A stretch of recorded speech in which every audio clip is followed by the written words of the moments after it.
So I wanted to do an update on the crossfade and the MPC. So now I will say this up front: there is a crossfade button that shows up, or it says X fade right here, and but it's not on, and I don't know if I have to shift it on or what, but it's not showing up.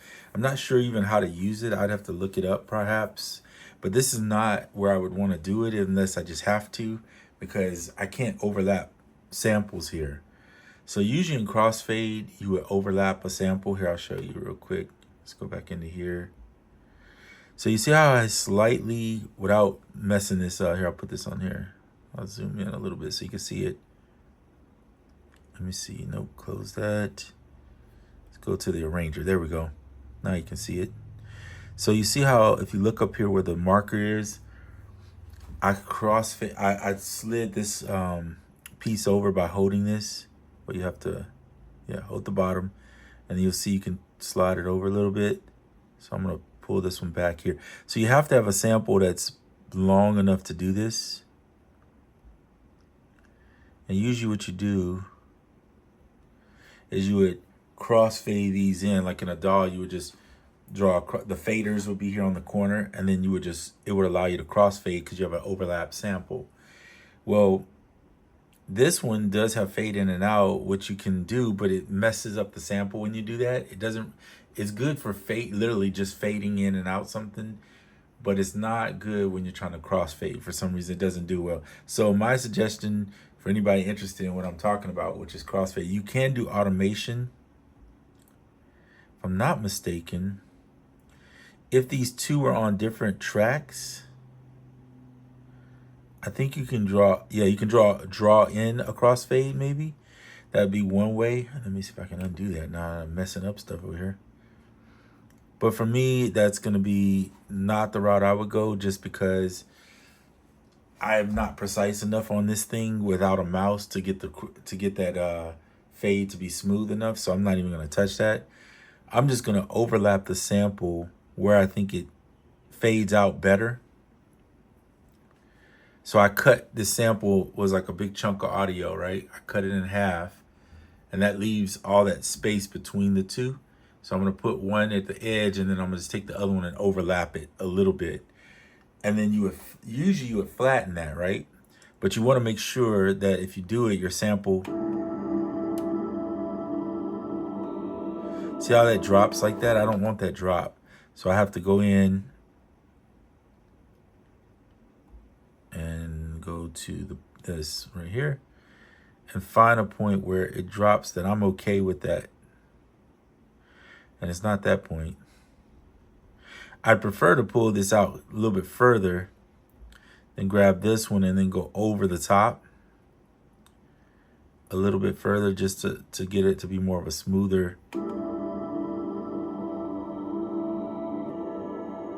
So you don't hear it as much, but it's really hard to do because you don't have a crossfade where it's gradually happening. It just cuts abruptly off on the end. And I guess the only way you could maybe do this is to fade in this, but again, it's really difficult to get a good fade on here. 65, just try that out. All right, that's a fade in. Now I'm gonna get this one here, but then I'm gonna have to fade it out. We'll just do the same.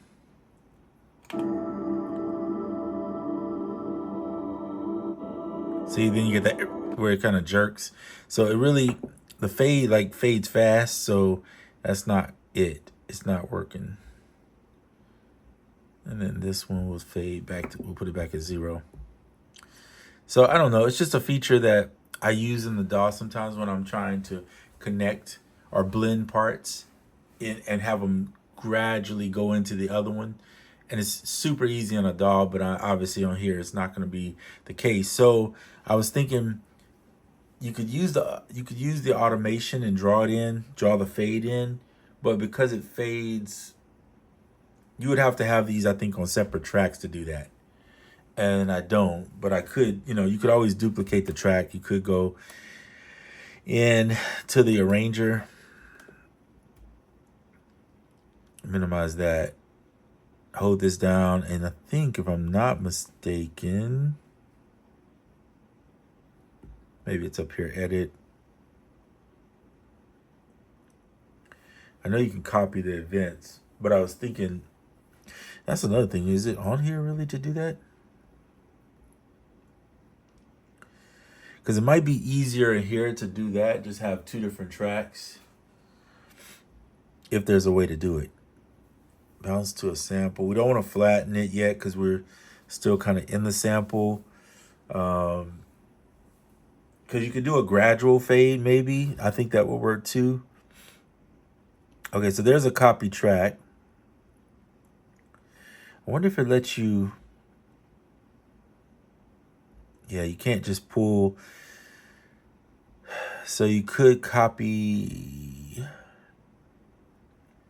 events. Audio track 2.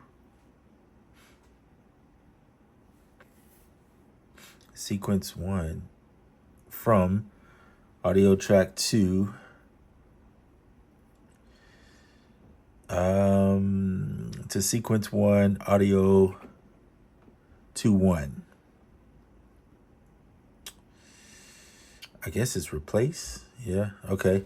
So here's what I was thinking. You could go in, because you have to do all the editing in here, which for some editing, just moving audio around, it would be nice to do it in the arranger. I will say that. They could make that a little bit, oops, I didn't mean to do that. They could make it a little bit smoother with that. So I should be able to, right now, okay, there we go. So let's say I want to get rid of this. What the heck did I just do? Shift. Cut. Okay, so let's leave this. But what we're going to do is we're going to pull it all the way out to bar 8.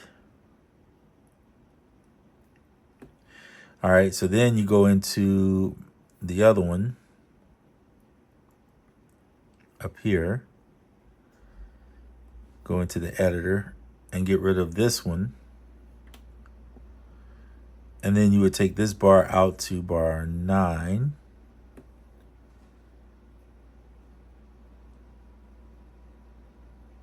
Okay. So now you would go into your automation, and you would draw the automation in. So the only thing another thing I'm noticing, and maybe I'm wrong here. Let me see. Okay, yeah, it does work. Because at first I couldn't see where it was following the line. So as long as it's following the lines, you know kind of where you're at. So you can start like, I don't know, midway here. And I guess, see, I'm not good at drawing on these things. And the way it moves like that. Let me see. Nope. See, this isn't fluid enough for me. I mean, maybe somebody's good at this, at drawing, but because this doesn't lock the screen here. So let me see. Is there another way to? Nope. Yeah. Well, the ideal would be to. Good Lord. Okay, I'm gonna. Maybe I need to hit this automation button. Global read, global write. Does that work? Nope. I've seen people make this look a lot smoother than I am. Okay, so let's go back to the grid. First of all, this needs to be out to the 8th. So the goal here, so you could just use the fader. That's probably the easier way at this point, because I'm terrible at drawing in stuff like that. So you could go like 250. No, that ain't even close. 1,000?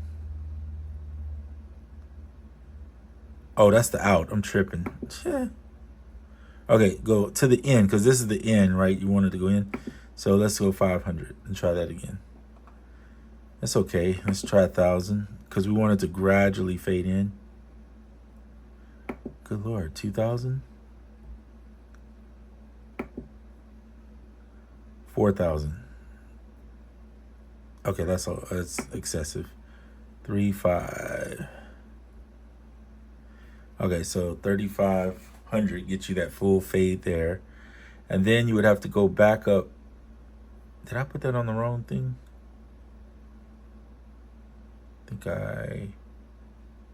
This starts at 9. This one, I'm trying to make sure I don't overdo it. I think I did this one wrong. I think this one starts at 8. No, ends at 8, starts at 9. So you would do an excessively, I guess, a fade on the out here. And you could do it at, what did I do? The other one, 3500. That would give you a full bar, it looks like. Okay, and then go back to the Ranger. All right, cool. So now you got, it should fade in here.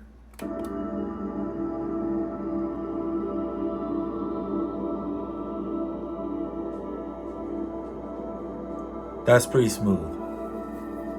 Okay, so that actually is the smoothest I've heard it. So that's going to be my method. I mean, it isn't the only method. Obviously, we'd rather have this on the same thing and just have a crossfade.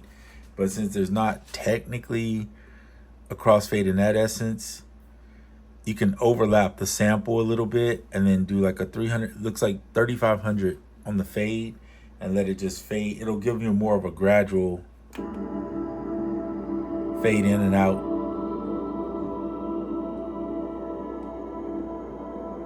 And hear less clicking and more of a smooth transition.